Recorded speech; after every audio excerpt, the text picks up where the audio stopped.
ثابت نہیں ہے. خاص کر کے ہاں اگر کوئی آدمی شروع سے رکھ رہا ہے اور 15 پار ہو گیا, 15 کا دن آ گیا, تو ایسا کرنے میں کوئی حرج نہیں ہے, وہ آدمی روزہ رکھ سکتا ہے. لیکن اگر کسی نے خاص کر دیا کہ نہیں ہم اسی دن روزہ رکھیں گے, تو یہ کرنا نبی صلی اللہ علیہ وسلم سے ثابت نہیں ہے. اس لیے اس بات کو اپنے دل و دماغ کے اندر بٹھانے کی ضرورت ہے کہ جہاں پر یہ مہینہ فضیلت والا مہینہ ہے, جہاں پر یہ مہینہ اہمیت والا مہینہ ہے, جہاں پر یہ مہینہ بابرکت مہینہ ہے, اسی پر ہم کو اس بات کو بھی سامنے رکھنا ہے کہ اس مہینے میں ہمیں اللہ تبارک و تعالیٰ کی کس طرح سے عبادت و بندگی کرنی ہے, ہمیں اللہ رب العالمین کی عبادت و بندگی میں اپنے آپ کو کس طرح سے لگانا ہے, کون کون سی چیزیں صحیح ہیں اور کون کون سی چیزیں غلط ہیں, ان کو ہمیں اپنے دل و دماغ کے اندر بٹھا کر کے رکھنا ہے. تبھی جا کر کے مانا جائے گا کہ ہم نبی صلی اللہ علیہ وسلم کے طور طریقے کو اپنانے والے ہیں, نبی صلی اللہ علیہ وسلم کے طریقے کے مطابق عمل کرنے والے ہیں.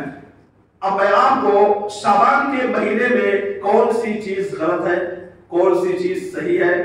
اس پر میں روشنی ڈالنا چاہتا ہوں. تو شعبان کے مہینے میں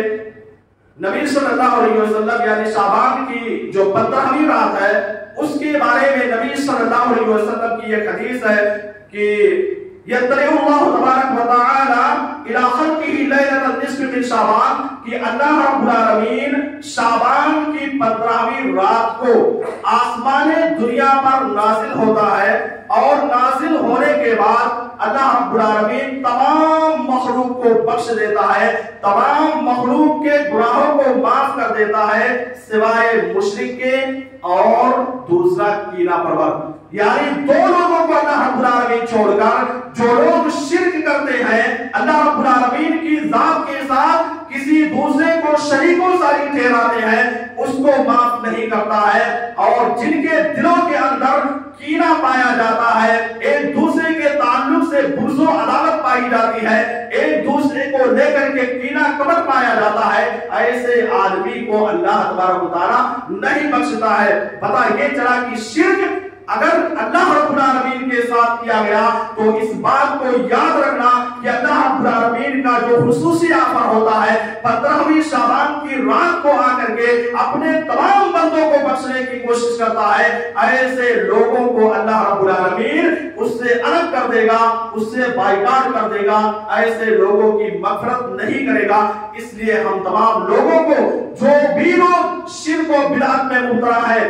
جن کو شرک کے بارے میں پتہ نہیں ہے, ان کو تحقیق کرنا چاہیے, پوچھنا چاہیے, اور پتہ چلنے کے بعد فوراً شرک جیسی مہلک بیماری سے اپنے آپ کو بچانے کی کوشش کرنا چاہیے. اور اگر کسی کے دل کے اندر کینہ کبر پایا جاتا ہے تو اس کینے کو لے کر کے ختم کر دینا چاہیے. آج کل ہوتا کیا ہے کہ ایک آدمی اگر وہ مالدار ہو جاتا ہے, اگر وہ آدمی دن بدن ترقی کرنے لگتا ہے, تو ایسے میں دوسرے کے دل کے اندر تھوڑا سا کینہ کبر آ جاتا ہے. دوسرے کو لے کر کے وہ سوچنے لگتا ہے کہ آخر یہ آدمی اتنا زیادہ ترقی کیوں کر گیا ہے, اس آدمی کو اتنی زیادہ ترقیاں کیوں مل گئی ہے, اتنا زیادہ نہیں ملنا چاہیے, اور بھی دوسری باتوں کو لے کر کے اس کے دل کے اندر یہ ساری چیزیں پائی جاتی ہے. تو کینہ کبر جیسی مہلک بیماری سے ہم تمام لوگوں کو بچنے کی ضرورت ہے. تو اس رات کی جو اہمیت اور فضیلت ہے وہ یہی ہے کہ اللہ رب العالمین آسمان دنیا پر آ کر کے اس رات کو اپنے بہت سارے بندوں کو معاف کر دیتا ہے سوائے مشرک کے اور کینہ پرور کے. اب سوال یہ پیدا ہوتا ہے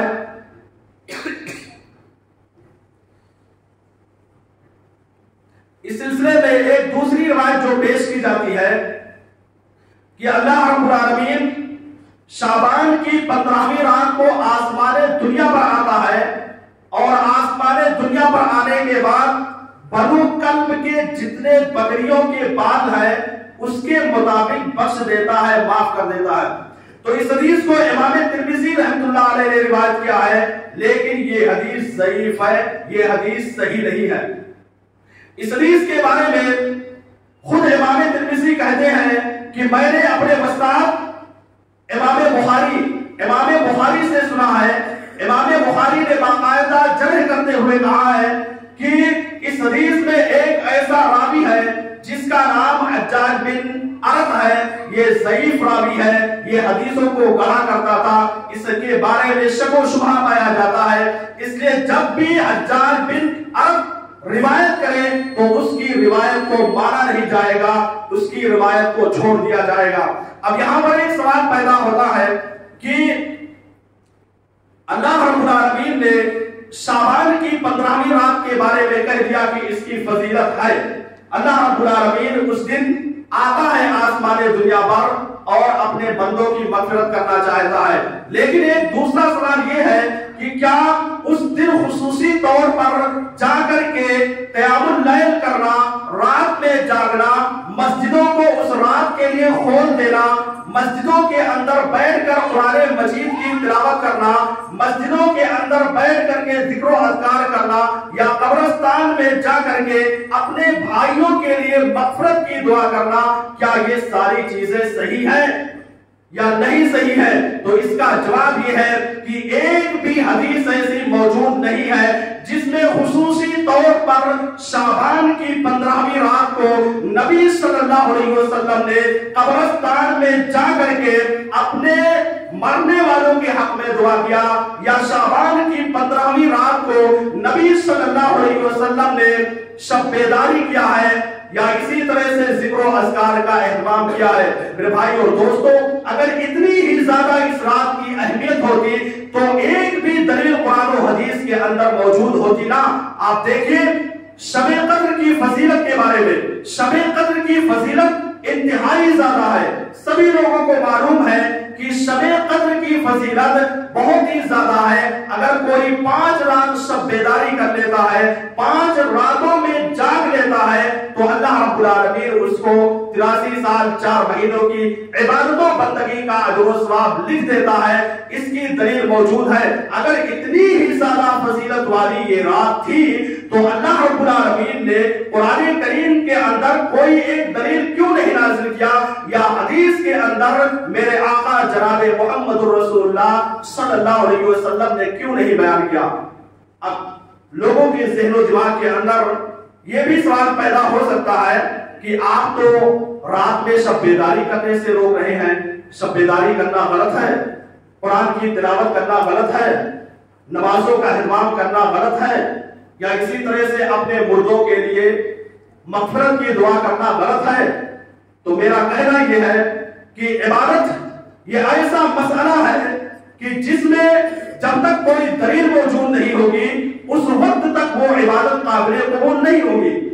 جس وقت تک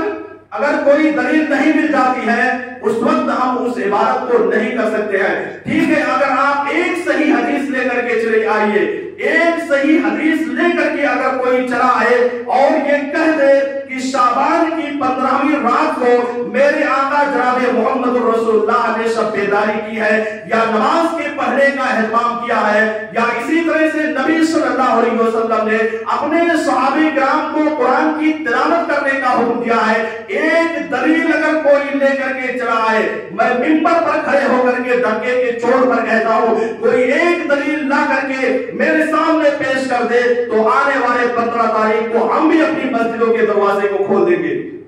لیکن شرط یہ ہے کہ صحیح حدیث ہونی چاہیے، کوئی ایسی حدیث نہیں ہونی چاہیے جو موضوع ہو، جو منگھڑت ہو، جس کا کوئی حدیث سے تعلق ہی نہ ہو۔ ایسی حدیث نہیں ہم کو چاہیے۔ حدیث تو وہ چاہیے جو نبی صلی اللہ علیہ وسلم سے ڈائریکٹ ثابت ہو۔ اگر کر کر کے کسی نے بنا دیا ہے اس کو لا کر کے اگر پیش کریں گے تو وہ حدیث ناقابل قبول ہوگی۔ ایسی حدیث کو ہم ماننے کے لیے تیار نہیں ہوں گے۔ ہم اسی حدیث کو مانتے ہیں جو صحیح حدیثوں سے ثابت ہوتی ہے، جو صحیح اور کریکٹ ہوتی ہے، جس کے اندر شک و شبہ نہیں ہوتا ہے۔ ایسی حدیثوں کو ہم ہمیشہ فالو کرنے کے لیے اور ماننے کے لیے تیار ہیں۔ میرے بھائی اور دوستوں، کہنے کا مقصد یہ ہے کہ یہ شعبان کا مہینہ جس کے اندر بہت ساری بدعات پائی جاتی ہیں، بہت سے لوگ ایسے ہیں شاید کہ ان کو جانکاری نہیں ہے یا جانکاری ہے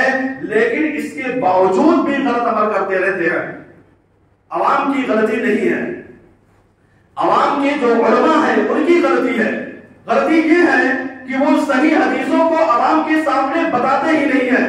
جو نبی صلی اللہ علیہ وسلم کی صحیح حدیثیں ہیں ان کو ان کے سامنے پیش کرنے کی کوشش نہیں کرتے ہیں. غلط حدیثوں کو جو صحیح نہیں ہے، ضعیف ہے، موضوع ہے، گڑھی ہوئی ہے، انہی حدیثوں کو ہمیشہ ان کے سامنے پیش کرتے ہیں. تو ظاہر سی بات ہے جو ان کے سامنے بیان کیا جائے گا انہی کو وہ ماننے کے لیے تیار ہوں گے، یا وہی باتیں ان کو معلوم بھی ہوگی. اور صحیح باتیں جب نہیں پیش کریں گے تو ان کو وہ صحیح باتیں معلوم نہیں ہو سکتی ہیں. اسی طرح سے ایک دوسری دلیل یہ بھی دیتے ہیں کہ نبی صلی اللہ علیہ وسلم کا شعبان کے 15ویں دن میں دندان مبارک شہید ہو گیا تھا. آپ صلی اللہ علیہ وسلم کا دانت شہید ہو گیا تھا، ٹوٹ گیا تھا. میں ایسے جاہلوں سے پوچھنا چاہتا ہوں جو بغیر تحقیق کے یہ کہہ دیتے ہیں کہ شعبان کے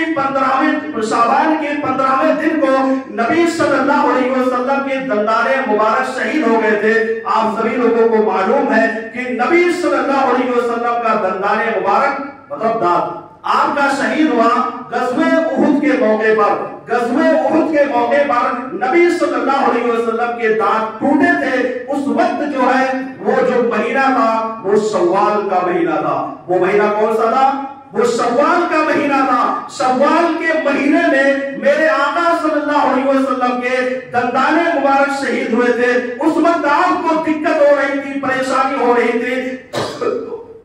تو آپ نرم ملائم کھانا کھایا کرتے تھے، حلوے وغیرہ کا اہتمام کرتے تھے. اس طرح کی جو چیز کھانے میں آسانی ہو جائے اس کو استعمال کرتے تھے. لیکن اس کو لا کر کے اب 15 شعبان کو 2 مہینہ پہلے سے کرنا یہ کس بات کی دلیل ہے؟ ہے کوئی ایسی دلیل کہ نبی صلی اللہ علیہ وسلم نے اس دن میں بنا کر کے کھایا ہے؟ کوئی دلیل کہیں بھی نہیں مل سکتی ہے. صرف ویسے ہی اگر عمل کرنا ہے تو کوئی بات نہیں، لیکن اگر قرآن و حدیث کے اندر صحیح دلیلوں کی طرف جائیں گے تو ایک بھی دلیل ایسی نہیں ملے گی کہ جس سے پتا چلے گا کہ اس دن نبی صلی اللہ علیہ وسلم نے ایسا کیا یا صحابہ کرام نے ایسا کیا. اور ایک بات یاد رکھنا کہ یہ شب برات، جس کو شب برات کے نام سے ہم لوگ جانتے ہیں، یہ شب برات جو ہے اصل یہ روافض کی طرف سے ہے.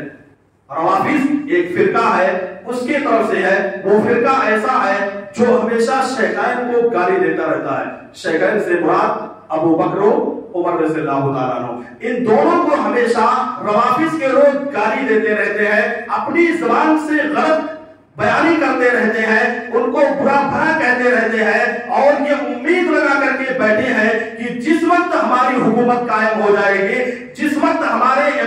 جس امام کے انتظار میں وہ لوگ بیٹھے ہوئے ہیں کہ ہمارا امام آئے گا نکل کر کے، ہمارا قائد نکل کر کے آئے گا، اور اس وقت ہم چلیں گے اور خانہ کعبہ کے اندر جب اپنی حکومت قائم کر لیں گے، ہماری حکومت آ جائے گی، تو وہاں پر جانے کے بعد سب سے پہلے ابو بکر و عمر کے قبر کو کھولیں گے، ان کی لاش کو نکال کر کے نعوذ باللہ ان دونوں کو سولی پر چڑھائیں گے. یہ روافض کا عقیدہ ہے. تو روافض کا عقیدہ یہی ہے کہ وہ چاہتے ہیں کہ ہماری حکومت قائم ہو، اور ان دونوں کا کو نعوذ باللہ ابو بکر صدیق رضی اللہ تعالی عنہ اور علی رضی اللہ ابو بکر صدیق اور عمر فاروق رضی اللہ تعالی عنہ کو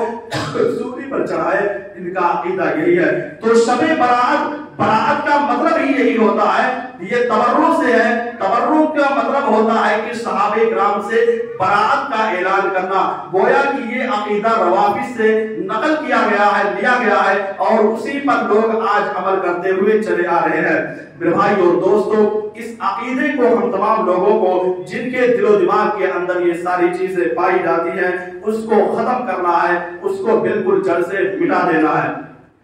آج ہم صرف اور صرف نام کے مسلمان بچے ہوئے ہیں، لیکن کام کے مسلمان نہیں ہیں. آج ہم نے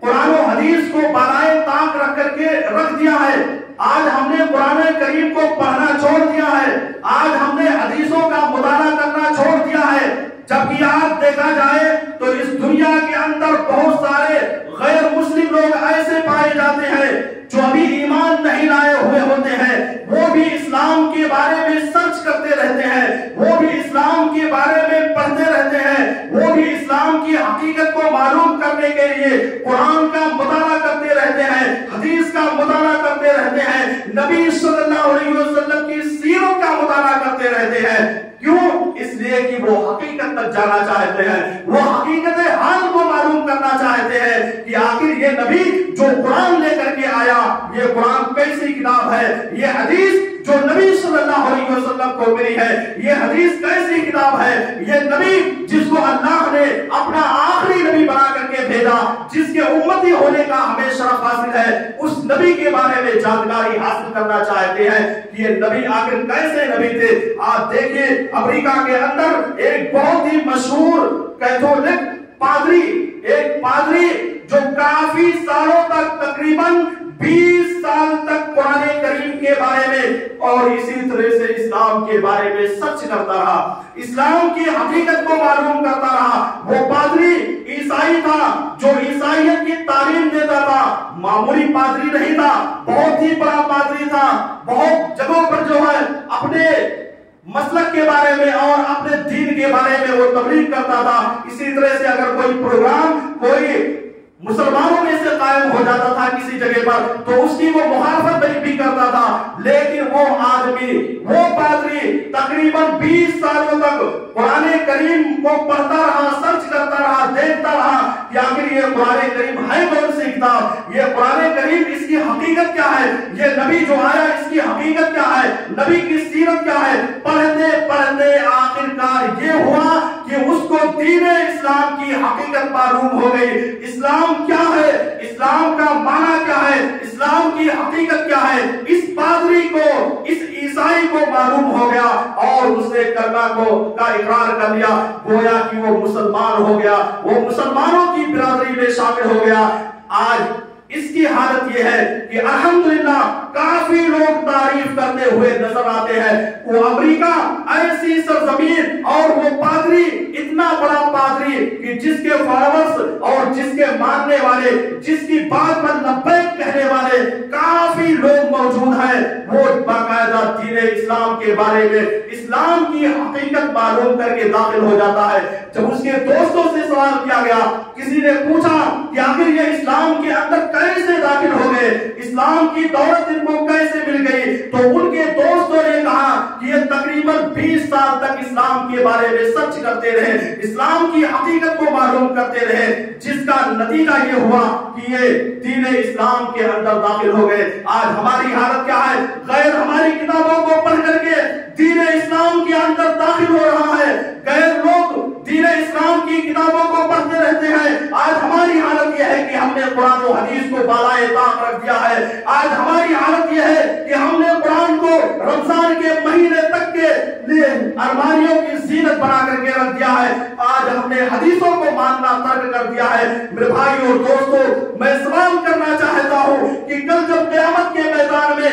میدان محشر میں اللہ رب العالمین کے سامنے حاضر ہونا پڑے گا، جب اللہ رب العالمین اپنی عدالت کی کرسی کو سبھی کے سامنے رکھے گا، جس طرح سے ہم اور آپ کھڑے ہیں، بیٹھے ہیں، اسی طرح سے اللہ رب العالمین جب وہاں پر بیٹھے گا اور وہاں پر سوال کرے گا، نبی صلی اللہ علیہ وسلم باقاعدہ کہیں گے کہ یہ قوم جنہوں نے قرآن کریم کو چھوڑ رکھا تھا، وہاں پر سبھی لوگوں کو جواب دینا پڑے گا۔ میرے بھائی اور دوستو، آج جو اس دنیا کے اندر مسلمان ذلت کی زندگی گزار رہے ہیں، آج جو ذلیل ہے، جگہ جگہ ستائے جا رہے ہیں، جگہ جگہ مارے پیٹے جا رہے ہیں، دوسرے لوگ مسلمانوں کو غلط نگاہوں سے دیکھ رہے ہیں، دوسرے لوگ مسلمانوں کے اوپر ہمیشہ کیچڑ اچھالتے رہتے ہیں، اس کی وجہ یہ ہے کہ ہم نے قرآن و حدیث کو چھوڑ رکھا ہے، ہم نے قرآن و حدیث کو چھوڑ دیا ہے، ہم نے قرآن کی تلاوت کرنا چھوڑ دیا ہے، ہم نے حدیثوں کو ماننا چھوڑ دیا ہے، جس کا نتیجہ یہ ہے کہ آج ذلت کی زندگی گزار رہے ہیں۔ آج ہماری ہمت نہیں ہے کہ ہم کسی غیر کے سامنے اپنی آواز کو بلند کر سکے۔ اگر کوئی غیر آدمی، دو آدمی کھڑے ہو کر کے ہمارے خلاف بولنے کے لیے تیار ہو جائے تو ہم 100 لوگ بولنے کے لیے تیار نہیں ہوتے ہیں۔ وجہ کیا ہے؟ وجہ یہی ہے کہ میرے بھائی اور دوستو ہم نے قرآن و حدیث کو ترک کر دیا، قرآن و حدیث کو چھوڑ دیا، اس طرح سے ہمارا عمل نہیں ہے جس کی وجہ سے اللہ رب العالمین نے ذلت والی زندگی کو مسلط کر دیا ہے، خوف والی زندگی کو مسلط کر دیا ہے۔ ہم اس نبی کے امتی ہیں جس نبی کا روب و دبدبہ اتنا زیادہ ہوتا تھا کہ 1 مہینے کی مسافت کے دوری پر 1 مہینہ اونٹ سے چل کر کے، پہلے کے دور میں اونٹ ہی موجود تھا، اس سے چل کر کے جہاں تک میرے آقا صلی اللہ علیہ وسلم جاتے تھے وہاں تک لوگوں کے دلوں کے اندر یہ روب و دبدبہ پایا جاتا تھا، یہ ڈر پایا جاتا تھا، یہ خوف پایا جاتا تھا کہ مدینے کے اندر، مکے کے اندر ایک ایسا شخص موجود ہے کہ اگر ہم اس کی مخالفت کریں گے تو ہماری اینٹ سے اینٹ بجا دے گا۔ مجھے کیا تھی؟ مجھے یہ تھی کہ انہوں نے قرآن و حدیث کے مطابق نبی صلی اللہ علیہ وسلم نے عمل کیا اور اپنے صحابہ کرام کو عمل کروانے کی کوشش کی ہے۔ آج ہم اس کے برعکس چل رہے ہیں۔ میرے بھائی اور دوستو ابھی وقت ہے، ابھی وقت ختم نہیں ہوا ہے۔ اب بھی اگر اپنے آپ کو ہم نے سنبھال لیا، اپنے آپ کو بہتر بنا لیا، قرآن و حدیث کے مطابق چلنے والا بنا لیا، جان لیجیے اللہ رب العالمین کی مدد ہمارے اوپر آئے گی۔ جب نبی صلی اللہ علیہ وسلم کے زمانے میں صحابہ کرام کے اوپر اللہ تبارک و تعالیٰ کی مدد آیا کرتی تھی، یا اس سے پہلے جو ہمارے اسلاف گزر چکے ہیں، جو اچھے لوگ گزر چکے ہیں، ان کے اوپر اللہ کی مدد آتی تھی، تو کیا ہمارے اوپر اللہ کی مدد نہیں آئے گی؟ ضرور آئے گی۔ یہ اللہ کا وعدہ ہے، میں نہیں کہہ رہا ہوں۔ آپ اٹھائیے قرآن 18واں پارہ سورہ نور، وعد اللہ الذین آمنوا منکم وعملوا الصالحات۔ اللہ رب العالمین مومنوں سے وعدہ کرتے ہوئے کہتا ہے کہ اگر مومن بندے اللہ رب العالمین پر کما حقہ ایمان لانے کے بعد عمل صالح کرنے لگے، نماز کا اہتمام کرنے لگے، تو ہم ان کو زمین میں خلیفہ بنا دیں گے، ہم زمین کی حکومت دے دیں گے۔ یہ کون کہہ رہا ہے؟ یہ میں نہیں کہہ رہا ہوں بلکہ رب کا قرآن کہہ رہا ہے۔ آپ اٹھائیے قرآن مجید، آپ کو پتا چلے گا کہ اللہ رب العالمین یہ وعدہ کرتا ہے کہ ہم تم کو زمین کے اندر خلیفہ بنا دیں گے، ہم تم کو جانشین بنا دیں گے، لیکن شرط اللہ نے لگا دیا، ایمان لانے کے بعد نماز کا اہتمام کرنا ہے، روزے کا اہتمام کرنا ہے، برائیوں سے اپنے دامن کو بچا کر کے رکھنا ہے، تب جا کر کے اللہ رب العالمین ہمیں اس روئے زمین پر حکومت سے اور طاقت سے نوازے گا۔ اس وقت جب اس طرح سے ہم عمل کرنے کے لیے تیار ہو جائیں گے۔ اس لیے میرے بھائی اور دوستو باتیں بہت زیادہ ہیں، لیکن اگر عمل کر لیا جائے تو چند باتیں ہی ہمارے لیے کافی ہو جائیں گی۔ اسی طرح سے ایک واقعہ پیش کر کے، وہ بھی ایک لیڈیز، ایک عورت جو لیکچر ٹیچر تھی، اس کو بھی دین اسلام کے بارے میں سرچ کرنے کا جذبہ پیدا ہوا، دین اسلام کے بارے میں وہ معلومات حاصل کرنا چاہتی تھی، اور دن بدن وہ یہ دیکھتی تھی کہ آخر ہندوستان کے اندر مسلمانوں کے خلاف کیوں اتنا زیادہ زہر اگلا جا رہا ہے، کیا وجہ ہے کہ لوگ مسلمانوں کو غلط نگاہوں سے دیکھتے ہیں، کیا وجہ ہے کہ لوگ مسلمانوں کے خلاف ہمیشہ آوازیں اٹھاتے رہتے ہیں۔ اس ٹیچر نے باقاعدہ سرچ کرنا شروع کر دیا۔ جب اس کو دین اسلام کی حقیقت معلوم ہو گئی، وہ کلمہ پڑھنے کے بعد سیدھے حرم کے اندر جاتی ہے، وہاں پر عمرہ کرتی ہے، عمرہ کر کے وہاں سے جا کر کے اپنے ویڈیو کو ریلیز کرتی ہے، ویڈیو کو وہاں سے جا کر کے جاری کرتی ہے، اور پورے واقعات کو وہاں سے بیان کرتی ہے، اسلام کی حقیقت کو وہ بیان کرتی ہے۔ وہاں پہنچنے کے بعد جا کر کے یہ بتاتی ہے کہ میں نے اپنا نام محمد رسول اللہ کی جو بیٹی تھی فاطمہ رضی اللہ تعالی عنہا، اس کے نام پر میں نے اپنا نام رکھ لیا ہے۔ تو کہنے کا مقصد یہ ہے کہ جو لوگ سرچ کریں گے، چاہے وہ غیر مسلم ہو یا کسی بھی قوم کے لوگ ہوں، اگر وہ اسلام کی حقیقت کو معلوم کرنا چاہیں گے تو اس کے لیے اللہ رب العالمین راستے کو ہموار کر دیتا ہے۔ آج اگر ہم غلط مسئلے پر عمل کر رہے ہیں، غلط مسئلے کے مطابق چل رہے ہیں، کوئی بدعت ایسی ہے جو ہمارے معاشرے میں پھیلی ہوئی ہے، اس کو ہم ختم نہیں کر پا رہے ہیں، آپ آ جائیے تحقیق میں، تحقیق کریے، سوچئے، ایک نہیں 20 لوگوں سے پوچھئے، بڑے بڑے علماء کرام سے کنٹیکٹ کیجئے، ان سے تعلقات بنا کر کے رکھیے، پوچھئے کہ یہ جو معاملہ، یہ جو مسئلہ ہمارے معاشرے کے اندر چل رہا ہے، یہ جو مسئلہ ہمارے سماج کے اندر چل رہا ہے، کیا یہ صحیح ہے یا نہیں صحیح ہے؟ اگر وہ کہتے ہیں کہ صحیح ہے تو تو آپ اس کی دلیل مانگ لیجئے، اس کی جو ہے اس حدیث کو آپ مانگ لیجئے، اس کے بعد اس کو خود سرچ کیجئے، آپ کو پتا چل جائے گا کہ جو ہم عمل کر رہے ہیں یہ صحیح ہے یا غلط ہے۔ میرے بھائی اور دوستو، جب تک ہم قرآن و حدیث کو اپنی زندگی کا آئیڈیل اور نمونہ نہیں بنائیں گے اس وقت تک کامیابی نہیں مل سکتی ہے۔ اللہ رب العالمین سے دعا ہے کہ الہ العالمین ہم تمام لوگوں کو ان باتوں پر جو میں نے آپ کے سامنے پیش کی ہے ان باتوں پر عمل کرنے کی توفیق عطا فرما۔ الہ العالمین ہم تمام لوگوں کو اسلام کی حقیقت سمجھنے کی توفیق عطا فرما۔ الہ العالمین جو شعبان کا مہینہ چل رہا ہے اس مہینے کے اندر جو صحیح چیز ہے نبی صلی اللہ علیہ وسلم سے ثابت ہے اس پر عمل کرنے کی توفیق عطا فرما۔ الہ العالمین جو بھی بدعات اور خرافات آج کے اس مہینے میں ہوتا ہے ان سارے بدعات و خرافات سے ہم تمام لوگوں کو بچنے کی توفیق عطا فرما۔ الہ العالمین ہمارے جو بھی مسلمان بھائی مریض ہو بیمار ہو الہ العالمین ان کو شفاء کاملہ و عاجلہ عطا فرما۔ الہ العالمین ہمارے مسلمان بھائی دنیا کے کسی بھی خطے میں کسی بھی گوشے میں کسی بھی علاقے میں اگر وہ پریشان حال ہے الہ العالمین تو ان کی پریشانیوں کا خاتمہ کر دے۔ الہ العالمین جو ہمارے معاشرے کے اندر سماج کے اندر شرک جیسی مہلک بیماری پائی جاتی ہے الہ العالمین اس بیماری کا تو قلع قما کر دے، اس کو جڑ سے ختم کر دے۔